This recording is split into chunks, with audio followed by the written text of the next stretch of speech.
예배 자리에 참여하신 여러분들을 환영합니다. 우리 좌우에 계신 분들과 함께 인사할까요? 이 자리에 있는 게 하나님의 은혜입니다.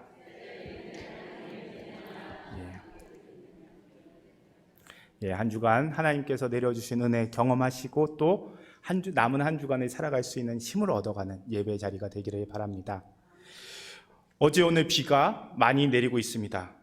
그래서 이번 비가 지나면은 그래도 좀 시원해지지 않을까라는 기대를 하고 있었는데 일기예보는 아직 무더위가 한두 주는 더 올 거라고 이야기하고 있습니다. 우리는 참 날씨의 영향을 많이 받는 것 같습니다. 그렇죠? 오늘 비가 오니까 예배 자리가 영향을 많이 받죠. 그리고 날씨가 더우면 사람들이 마음의 여유를 잃어버리고 옆에 있는 사람이 가까이 오는 것을 좀 싫어합니다. 짜증을 내죠. 우리는 이런 모습을, 이런 우리의 마음을 불쾌지수라고 표현합니다. 아무래도 날이 덥고 습도가 높으면 사람들에 대하는 것이 좀 예민해지는 게 우리인 것 같습니다. 그렇다고 해도 더운 날씨, 불쾌지수가 사람들을 멀리하고 또 미워할 수 있는 정당한 이유가 되지는 않습니다. 날씨가 좋지 않으면 얼마든지 다른 사람들을 함부로 대해도 된다고 하면은 우리 사회는 망가져 버릴 겁니다. 그래서 날이 덥고 습할 때 불쾌지수가 높을수록 다른 사람의 대함에 있어서 조금 더 신경을 써야 합니다. 특히 우리의 언어를 조심해야 합니다. 불쾌지수가 높을 때 오히려 마음의 여유를 좀 갖고 사람들을 친절하게 대할 수 있을 때, 친절한 말을 대할 때 우리가 더운 날씨 때문에 생기는 여러 가지 불편함과 어려움을 이겨낼 수 있을 것 같습니다. 그런데 안타깝게도 거리를 걷다 보면은 더운 날씨만큼이나 우리의 마음을 힘들게 하는 언어들이 있습니다. 특히 홍제 사거리만 가더라도 현수막들이 참 많이 걸려 있는데 현수막에는 솔직히 힘이 되는 문구를 찾을 수가 없습니다. 현수막에서 확인할 수 있듯이 정치 이념이 다른 상대방을 적으로 여기고 이야기하는 정치인들이 참 많습니다. 그러다 보니까 늘 정치인들끼리 그렇게 싸웁니다. 특히 다른 정당 소속의 정치인들을 미워하고 무시하고 비하하는 언어들을 우리가 자주 목격하게 됩니다. 어떻게 나라 일을 하는 사람들이 이렇게 막말을 하는가? 이런 회의가 들기도 하고 걱정도 됩니다. 그리고 뉴스를 보면요, 말로만 그치지 않을 때가 많습니다. 권력을 잡으면 상대방의 정치인들이나 그 정치인들을 지지하는 세력들에게 보복을 하기도 합니다. 이런 정치인들이 우리 사회를 이끌어가다 보니 우리 사회 전반에 불신과 미움이 팽배해지고 있습니다. 다른 사람들을 사라져야 할 적으로 여기고 자신이 가진 힘을 이용해서 다른 사람을 미워하고 배척하는 일에 사용하게 된다면 결국 이 사회는 망하고 말 것입니다. 사람은 누구나 자신에게 관대하고 남에게는 좀 엄격한 잣대를 적용하는 마음이 큽니다. 자기에 대해서는 제대로 반성하지 않고 잠시 실수일 뿐이라고 생각하고 나는 도덕적이고 잘난 사람이라고 착각하는 경향이 있습니다. 하지만 알고 보면 사람들은 모두 다 하나님 앞에서는 변변치 않은 사람들입니다. 성경적으로 말하자면 우리 모두가 죄인입니다. 우리는 모두 하나님께서 긍휼히 여겨주시지 않으면 살 수 없는 사람들입니다. 그러므로 자기를 대단한 사람으로 여기고 다른 사람을 무시하고 미워하는 것은 하나님에 대한 범죄입니다. 서로 불쌍히 여기고 서로 사랑하는 것이 바로 하나님의 뜻입니다. 오늘 우리가 봉독한 본문은 이렇게 이 세상의 모든 사람을 사랑하시고 귀하게 여기시는 하나님에 대해서 증언하고 있습니다.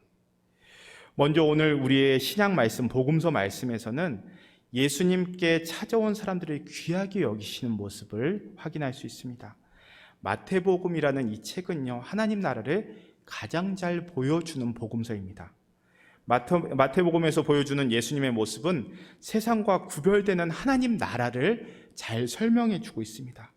마태복음이 보여주는 예수님의 말씀, 예수님의 행적은 하나님 나라를 선포하는 수단이었습니다. 예수님께서는 하나님 나라의 삶과 방식을 가르치셨고 또한 그러한 방식으로 사셨기 때문에 사람들은 예수님을 통해서 하나님 나라를 경험할 수 있었습니다. 오늘 말씀 1절을 보면요. 1절 함께 읽어볼까요? 1절 함께 읽겠습니다. 예수께서 산에서 내려오시니 수많은 무리가 따르니라.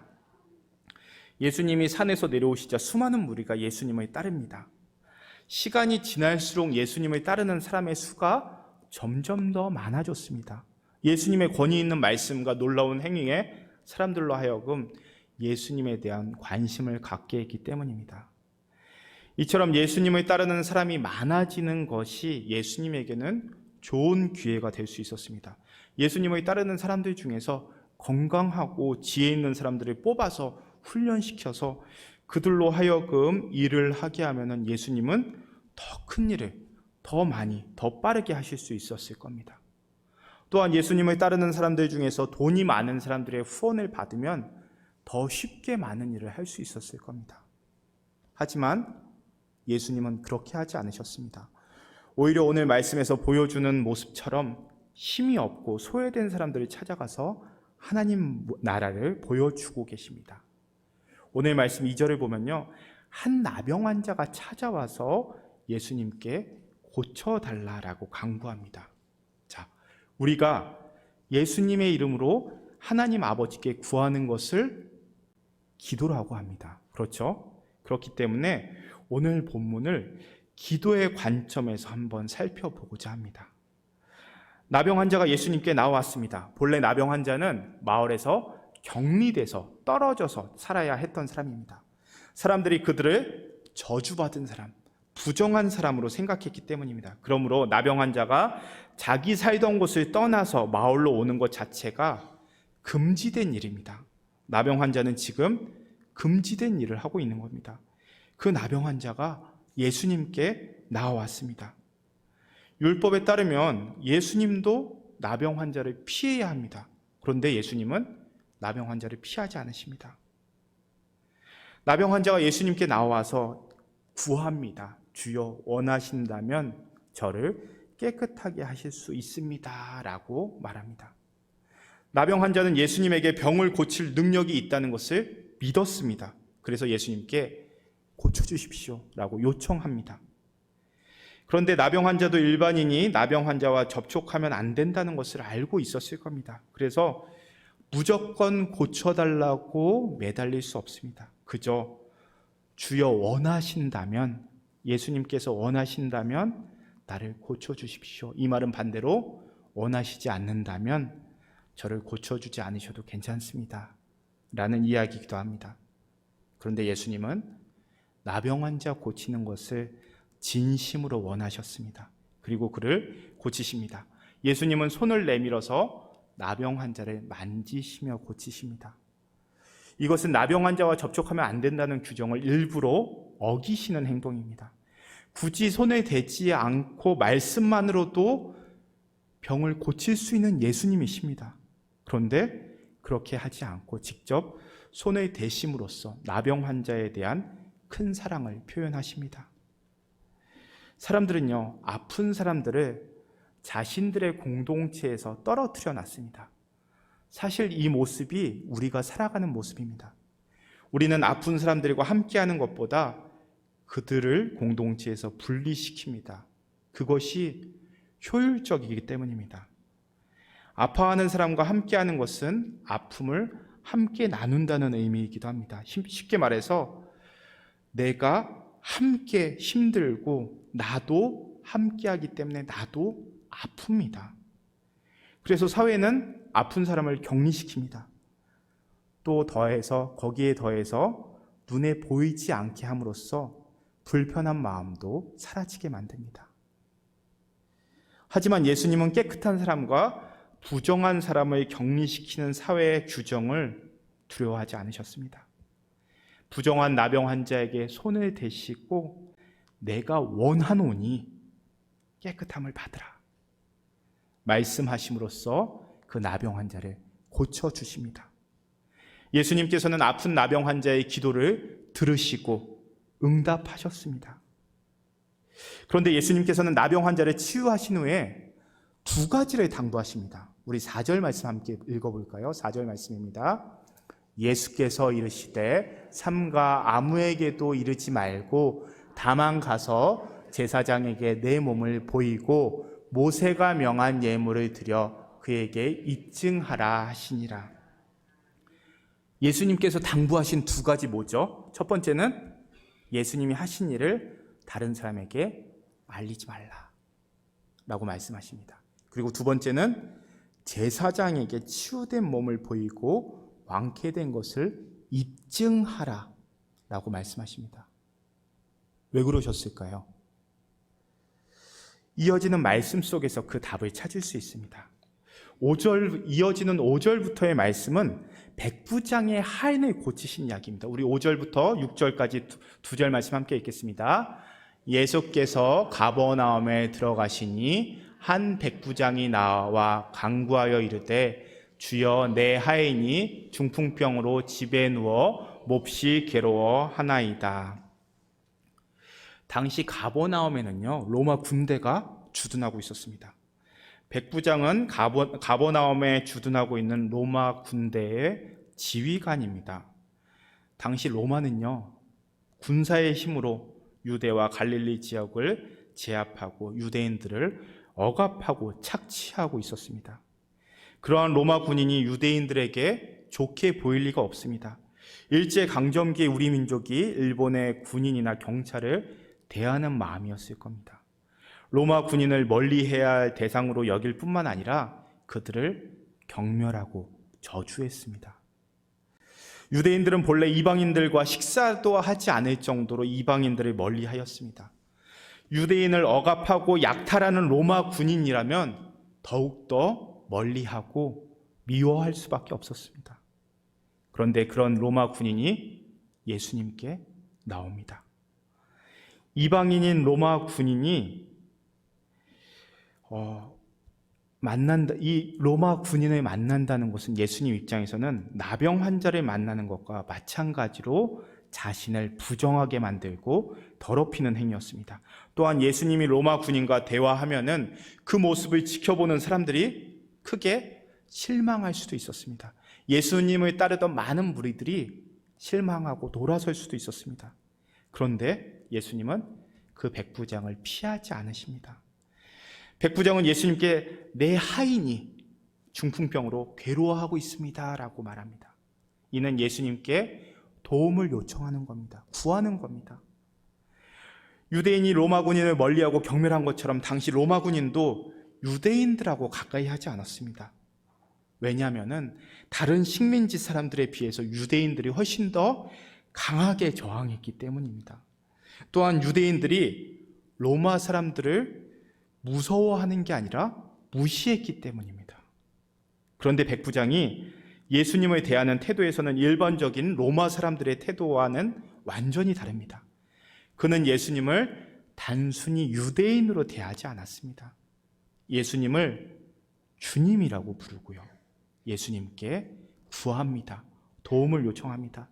그것도 내 문제가 아니라 내 아랫사람, 내 하인의 문제로 도움을 요청하면서 예수님 앞에 머리를 조아립니다. 로마 군인이 식민지 백성에게 도움을 요청하는 일이 로마 군인으로서는 자존심이 상하는 일이라고 할 수 있습니다. 백부장이 그렇게 보이는 것에 대해서는 백부장은 전혀 개의치 않고 오히려 진심으로 머리를 조아리며 예수님께 구합니다. 이어지는 7절 말씀 우리가 함께 읽을까요? 7절 말씀입니다. 이르시되 내가 갇혀 고쳐주리라. 그렇죠? 예수님은 그런 백부장의 요청을 받아들이시고 백부장의 집에 가서 그 하인 고쳐주겠다라고 말씀하십니다. 그 기도에 응답해 주시겠다라고 말씀하십니다.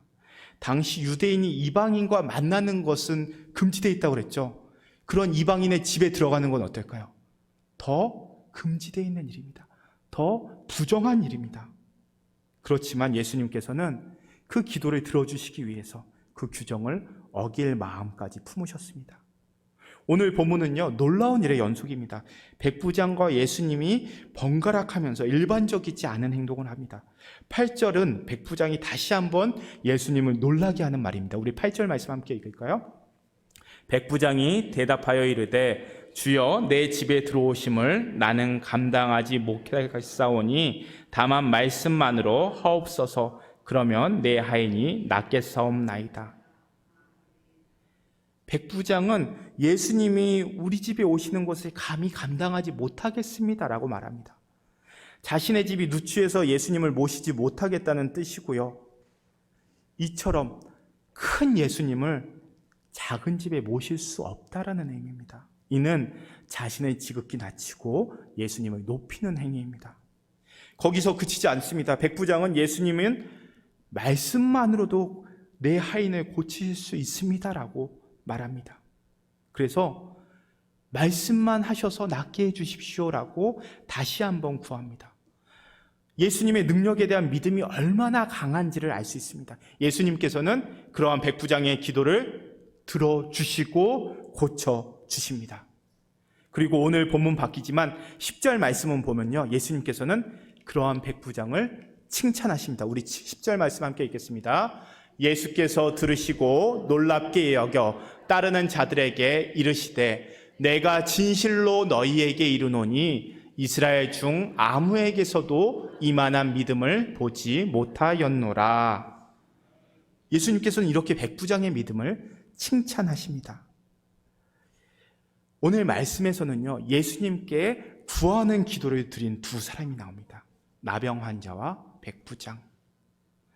예수님께서는 두 사람의 기도를 모두 이루어 주십니다. 응답하십니다.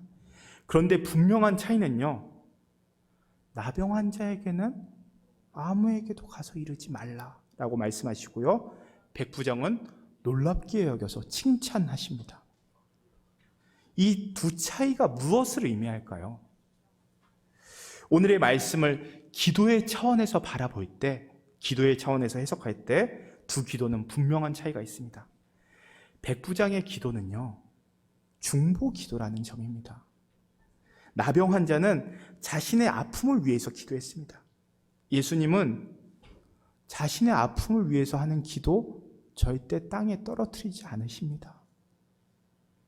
예수님께서는요, 나의 아픔을 위한 기도에도 분명히 응답하시고 합당한 은혜를 허락하여 주십니다. 그러나 다만 그 기도가 자랑할 만한 기도는 아니다라는 것을 말씀해 주십니다. 그래서 예수님께서는 고침받은 나병 환자에게 아무에게도 이 일을 이르지 말라라고 말씀하신 것이 아니었을까 생각해 봅니다. 반면 백부장의 기도는요, 중보 기도였습니다. 공동체 안에서도 높은 사람이 아니라 정말 작은 자를 위한, 하인을 위한 중보 기도였습니다. 그리고 백부장의 믿음은 예수님이라면은 그러한 기도를 들어주실 것이다 라는 믿음이 있었습니다.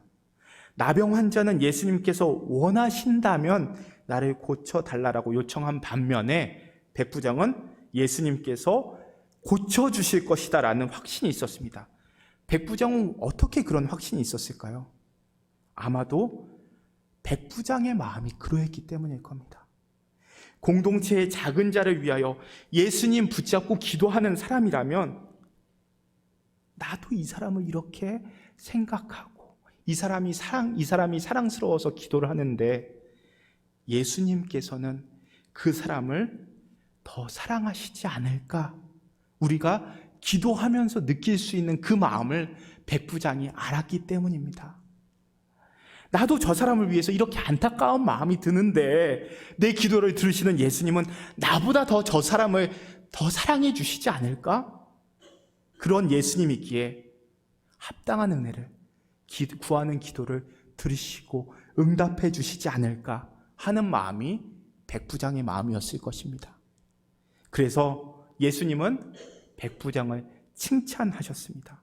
이스라엘 중에서도 이만한 믿음을 보지 못하였다라고 칭찬하십니다. 우리가 기도하는 마음이 그러해야 할 것입니다. 예수님은 우리 공동체 안에서 서로가 서로를 위해서 중보 기도하는 모습을 기뻐하십니다. 예수님을 머리로 삼는 공동체를 우리는 뭐라고 부릅니까? 교회라고 부릅니다. 예수님은 우리 모두가 땅에 떨어지는 사람 없이 모두가 교회라는 공동체 안에 거하는 것을 기뻐하십니다. 나병 환자를 고쳐주신 후에 예수님께서 나병 환자에게 하신 말씀이 한 가지 더 있습니다. 우리 4절 말씀 다시 한번 읽어볼까요? 4절입니다. 예수께서 이르시되 삼가 아무에게도 이르지 말고 다만 가서 제사장에게 내 몸을 보이고 모세가 명한 예물을 드려 그들에게 입증하라 하시니라. 예수님께서는 가서 제사장에게 내 몸을 보이고 다 나은 회복된 몸을 보이고 모세가 명한 예물을 드려서 그들에게 입증하라라고 말씀하십니다. 이 말은 그동안 떨어져 지냈던 네가 감히 들어갈 수 없었던 그 공동체에 다시금 들어가라라는 말씀입니다. 오늘 우리가 살펴본 나병 환자 그리고 백부장은요, 공동체에 속하지 못한 사람들이었습니다. 나병 환자는 부정하다고 공동체에서 격리된 사람이었고요, 백부장은 이방인이기에 하나님을 믿지만 유대 공동체에 들어올 수 없었던 사람이었습니다. 그런데 예수님께서는 그들의 기도를 들어주십니다. 오히려 그들의 기도를 들으시고 그 다음 공동체 안에서 함께 기도할 수 있도록 이끌어 주십니다. 예수님께서 백부장의 모습을 바라보시면서 마지막으로 이렇게 말씀하십니다. 우리 11절 말씀 11절을 함께 읽어볼까요?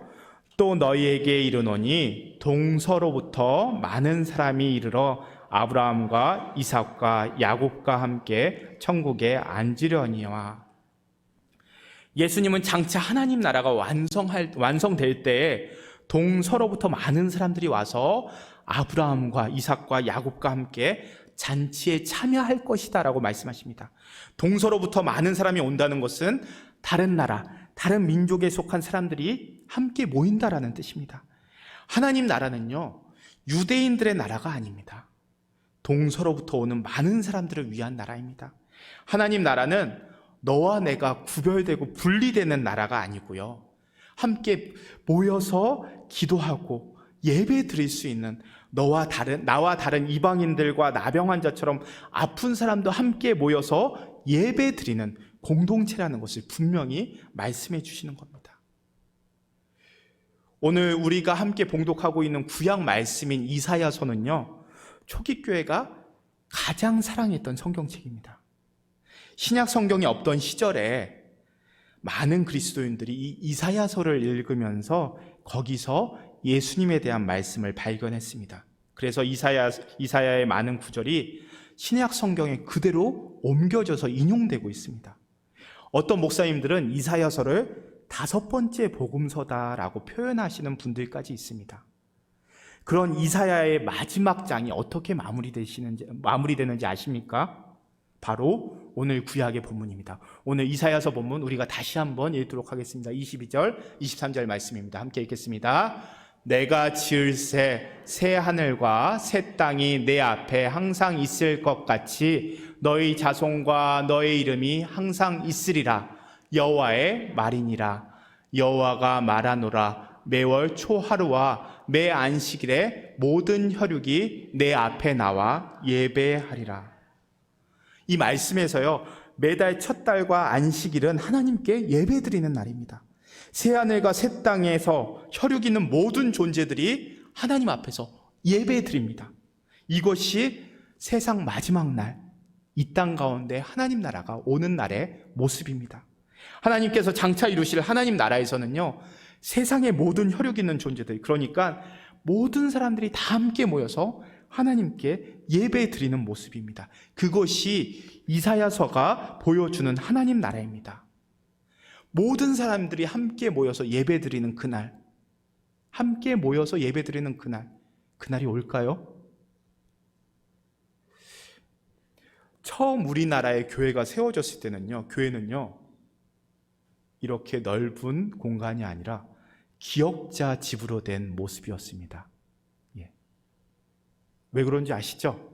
예. 남자와 여자가 같이 모여서 예배드릴 수 없었기 때문입니다. 남녀가 유별한데 어떻게 남자와 여자가 함께 예배드립니다? 우리가 조금만 나가면은 종로에 있는 승동교회라고 있습니다. 이 승동교회가 큰 의미를 갖습니다. 어떤 의미를 갖냐면요, 양반과 백정이 함께 모여서 예배드린 첫 교회였기 때문입니다.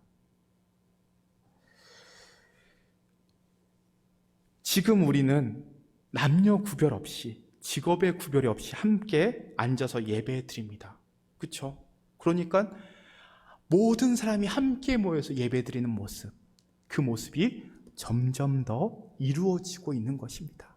그러니 하나님께서 말씀하신 이사야서가 우리에게 보여주고 있는 마태복음에서 예수님께서 말씀하신 모든 사람들이 함께 모여서 하나님을 찬양하고 예배 드리는 그 날이 이루어지겠죠. 그리고 우리는 그 가운데 있는 겁니다. 하나님 나라는요, 하나님께 지음받은 존재들이 하나님께 함께 예배드리는 그 모습입니다. 남자와 여자가 나누어지고, 직분에 따라서 나누어지고, 정치 성향에 따라서 나누어지고, 남자와 여자가 나눠지고, 재산에 따라서 나누어지는 예배의 모습이 아니라 모든 사람이 함께 한자리에 모여서 예배드리는 모습이 하나님 나라의 모습입니다. 우리가 서로 나누어지고 분리되고 제외시키고 차별하고 텃세 부리는 모습은 하나님 나라를 부정하는 모습입니다.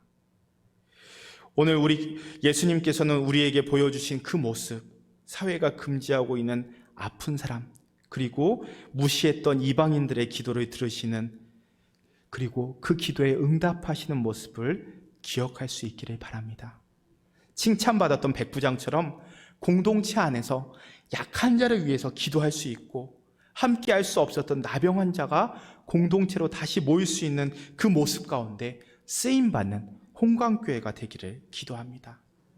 하나님께서는요, 너와 나 분리되는 것이 아니라 공동체로 함께 살아가기를 원하십니다.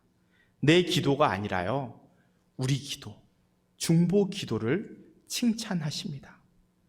우리의 언어가, 기도가 함께 모여서 하나님께 올려드리는 그 기도에 하나님께서 응답하십니다. 함께 드리는 예배를, 함께 예배 드리기를 힘쓰는 우리 홍강교회가 되기를 바랍니다. 우리의 기도를 하나님께서 사용하심을 믿고 내 기도뿐만 아니라 내 옆에 사람들을 위해서, 그리고 약한 사람들을 위해서, 아픈 사람들을 위해서 나아가서 우리에게서 떨어져 나간 사람들, 우리와 구별되어 있는 사람들을 위해서 함께 기도하실 수 있는 저와 여러분들, 우리 홍강교회 공동체가 되기를 축원합니다. 이 주 함께 들으신 말씀 기억하면서 우리가 한 마음으로 기도하겠습니다. 우리가 기도할 것은, 주님, 우리가 예수님을 머리로 삼는 하나의 공동체로 주님께 기도 올려드릴 수 있게 하여 주옵소서. 우리가 나누어지고 벽을 쌓는 공동체가 아니라 함께 나아갈 수 있는 공동체가 되게 하여 주옵소서. 아픈 사람과 나와 다른 사람들 부정하고 멀리하는 것이 아니라 함께 할 수 있는 용기를 주옵소서. 함께하기에 경험하는 아픔과 부담스러움도 견뎌낼 수 있는 힘, 담대한 마음을 우리에게 허락하여 주옵소서. 우리 주여 크게 부르짖고 함께 기도하며 나아가도록 하겠습니다. 기도합니다. 주여! 은혜가 많으신 주님, 언제나 우리에게 주님의 크신 은총을 허락하여 주심에 감사드립니다. 주님, 우리의 기도를 사용하여 주옵소서. 주님께서 우리의 기도를 들어주시고 우리가 하게 하여 합당한 은혜를 허락하여 주옵소서. 우리 가운데 서로가 나누어지는 것이 아니라 한 마음으로 주님께 기도할 수 있는 우리들이 될 수 있도록 함께 하시고 주님께서 사용하여 주옵소서. 우리 가운데 주님의 크신 은총을 베풀어 주옵소서. 주님 함께 하시고 주님의 은혜를 허락하여 주옵소서. 언제나 우리와 함께 하시는 하나님, 우리가 하나님 보시기에 기뻐하는 공동체로 살아가게 하여 주옵소서. 나뿐만 아니라 내 옆에 이웃도 하나님이 사랑하시는 자녀임을 잊지 않게 하여 주옵소서. 편하고 효율적인 길이 아니라 예수님이 걸으셨던 그 길, 이웃과 손을 잡고 함께 가는 그 길을 한 걸음 한 걸음 감당해낼 수 있는 용기를 허락하여 주옵소서. 나뉘고 벽을 쌓는 마음이 아니라 한 마음 예수님을 마음으로 품고 서로를 위해 중보 기도하는 홍광 공동체가 되게 하여 주옵소서. 언제나 우리의 기도를 들으시는 예수님의 이름으로 기도합니다. 아멘.